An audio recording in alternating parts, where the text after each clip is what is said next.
Un placer poder entrevistarle, muchas gracias en primer lugar. Un personaje difícil el que le ha tocado en Isla Perdida, un personaje lleno de silencios. ¿Qué le atrajo más de este personaje?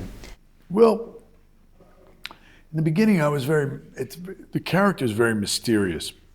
Al principio creo que fue porque el personaje es muy misterioso, ¿no? Entonces, cuando estaba leyendo el guión, sentía curiosidad para saber a dónde iba todo esto, ¿no? Y el por qué, y quién era. Eso, bueno, pues digamos me mantuvo en ascuas. Bueno, cuando leí el guión me gustó mucho. Podía realmente ver la historia, podía ver la película. Y eso, bueno, eso es realmente lo que me enganchó, lo que me interesó. Y Max, a veces es muy interesante buscar un error, ¿sabes? Un defecto en un personaje. Y Max lo tiene.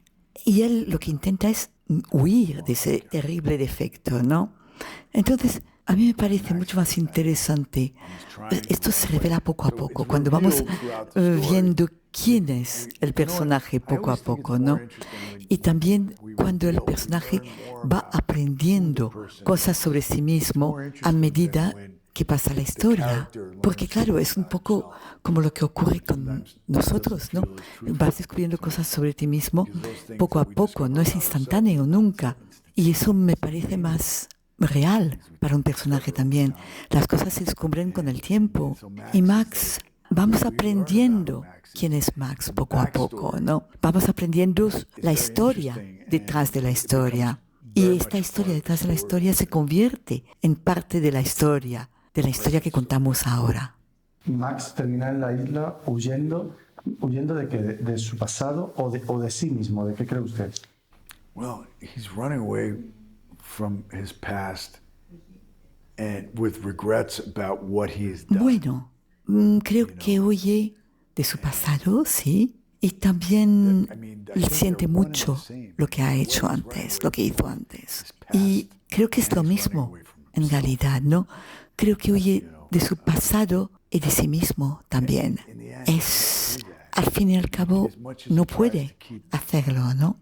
Y por mucho que intente, digamos, mantener a distancia al mundo, o sea, que intentando que nadie se le acerque mucho, no puede, porque es complicado, ¿sabes? Sobre todo cuando aparece Alex, ¿no? Esta mujer. Y conectan. Y luego también la conexión se convierte en pasión, en una historia de amor. Y el pasado aparece entre los dos. Y a medida que la película avanza y que la situación en la isla cambia, porque pasamos desde una isla muy poblada durante la temporada alta, ¿no? Acaban estando solos realmente en la isla. Y es cuando ella por fin descubre realmente lo que él esconde, lo que él tenía en el pasado. Y a mí me pareció muy importante, y Fernando estaba de acuerdo, que Max no es un psicópata para nada, ¿eh? Esta historia que es. Y eso me pareció muy importante también. Digo, sí, vale, o sea, como hemos dicho, es defectuoso. Es un personaje defectuoso. Tiene un pasado del que no puede deshacer. O sea, no puede deshacer lo que hizo. Es muy interesante la historia de amor entre Max y Alex, porque hay a veces que la persona a la que se ama puede ser también el origen de tu propio problema, ¿no? Well, yeah, and I think that's where this is the part of the story. Sí, desde luego. Y esa es justamente la parte de la historia que me parece tan humana, tan universal. Lo vemos por todas partes, ¿no? Tenemos, ¿sabes? Hay una expresión en inglés que dice, bueno, todo acaba en lágrimas. Y eso es la vida. Al fin y al cabo, todos estamos solos, al final, ¿no? Max está solo y Alex está sola. Al final de la película, Alex está sola. Y Max no puede tampoco huir de eso. Por mucho que lo intente, esas son las subcorrientes más profundas en la película. Max intenta empezar de cero y Alex, en cierto sentido, también intenta empezar de cero. ¿Se puede realmente intentar empezar de cero en la vida? Well, Max really has no choice, in a way, if he wants to. Bueno, Max no tiene elección, ¿eh? En cierto modo, ¿sabes?